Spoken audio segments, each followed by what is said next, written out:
क्या आपने कभी भगवान को उनके असली स्वरूप में देखा है? ऐसा रूप जिसे देखकर अर्जुन भी डर गए थे। आज देखिए भगवान श्री कृष्ण का विराट स्वरूप, जिसे देखकर आपकी आत्मा तक हिल जाएगी। राधे राधे भक्तों, आप सभी का स्वागत है हमारे चैनल पर।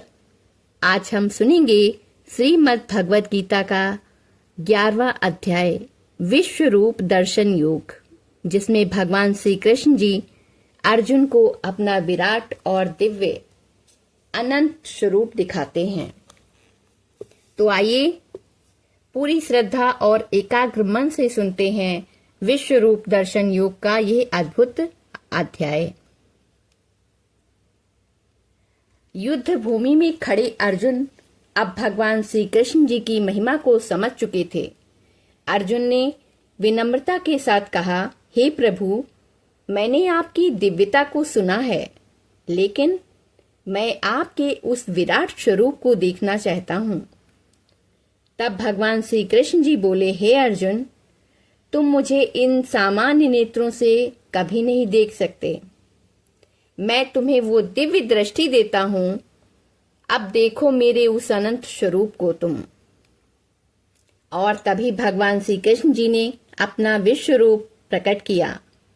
अर्जुन ने देखा अनगिनत मुख, असंख्य नेत्र, दिव्य आभूषण, तेज से भरा हुआ शरीर, पूरा ब्रह्मांड, देवता, ऋषि, सब कुछ उसी एक रूप में समाहित था। अर्जुन ने देखा कि सूर्य और चंद्रमा भी उनकी आंखों में है, अग्नि उनका मुख है और पूरा संसार उनके शरीर में है। वो स्वरूप इतना विशाल, इतना भयानक था कि अर्जुन भय से कांपने लगे। उन्होंने देखा कि सभी योद्धा, भीष्म, द्रोण, कर्ण, सब उस विराट रूप में प्रवेश कर रहे थे और भगवान उन्हें अपने मुख में समेट रहे हैं। अर्जुन ने भयभीत होकर पूछा, हे प्रभु, आप कौन हैं इस भयानक रूप में? तब भगवान श्री कृष्ण जी बोले, मैं काल हूँ, संसार का विनाश करने वाला हूँ। ये सभी योद्धा पहले ही मेरे द्वारा मारे जा चुके हैं। तुम तो केवल एक निमित्त माध्यम हो अर्जुन। अर्जुन ये सुनकर पूरी तरह से स्तब्ध हो गए और उन्होंने हाथ जोड़कर भगवान से कहा, हे प्रभु, मैं आपके इस रूप को देखकर भयभीत हूँ। कृपया अपने उस सौम्य शांत रूप में वापस आ जाइए। तब भगवान श्री कृष्ण जी ने अपना विराट रूप समेटा और फिर से अपने सौम्य 4 भुजाओं वाले रूप में आ गए। अर्जुन ने राहत की सांस ली और भगवान को प्रणाम किया। भगवान श्री कृष्ण जी ने कहा, हे अर्जुन, इस विराट रूप को न वेदों से, न तपस्या से, न दान से देखा जा सकता है। केवल सच्ची भक्ति से ही मुझे इस रूप में जाना और देखा जा सकता है। जो व्यक्ति मुझे प्रेम करता है, मेरे लिए कर्म करता है और मुझे ही अपना लक्ष्य मानता है, वही मुझे प्राप्त करता है। इस अध्याय से हमें ये सीख मिलती है कि भगवान सर्वशक्तिमान है। हम केवल एक माध्यम हैं।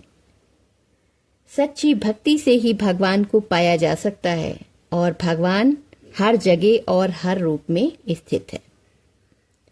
जब अर्जुन ने भगवान का विराट स्वरूप देखा तो उन्हें समझ आया कि ये संसार, ये जीवन, सब कुछ भगवान का ही हिस्सा है और हमें भी ये समझना चाहिए कि हम कुछ भी नहीं हैं, सब कुछ भगवान ही है। हम तो बस माध्यम मात्र हैं। करन करावनहार, करता तो वो स्वयं भगवान बैठा है जो हमसे करा रहा है, क्योंकि भगवान हर जगह है। जो व्यक्ति श्रद्धा और भक्ति से इस महात्म्य को सुनता है, उसके मन की अशांति दूर होती है, भय और चिंताएं समाप्त होती हैं, जीवन में सकारात्मक परिवर्तन आते हैं और अंत में भगवान की कृपा प्राप्त होती है। अगर हम इस महात्म्य को अपने जीवन में अपनाएं तो हम भी सच्ची शांति और आनंद प्राप्त कर सकते हैं। तो मेरे प्रिय भक्तों, अगर आपको यह पवित्र महात्म्य अच्छा लगा हो तो वीडियो को लाइक करें और ऐसे ही श्रीमद् भगवद गीता के सभी अध्याय और उनके महात्म्य श्रवण करने के लिए चैनल को सब्सक्राइब जरूर करें। बहुत जल्द हम लेकर आएंगे 11वें अध्याय का महात्म्य, जिसमें मिलेगा विश्व रूप दर्शन का अद्भुत रहस्य। तो जुड़े रहिए हमारे साथ और कमेंट में जरूर लिखें जय श्री कृष्णा, ओम नमो भगवते वासुदेवाय। राधे राधे भक्तों।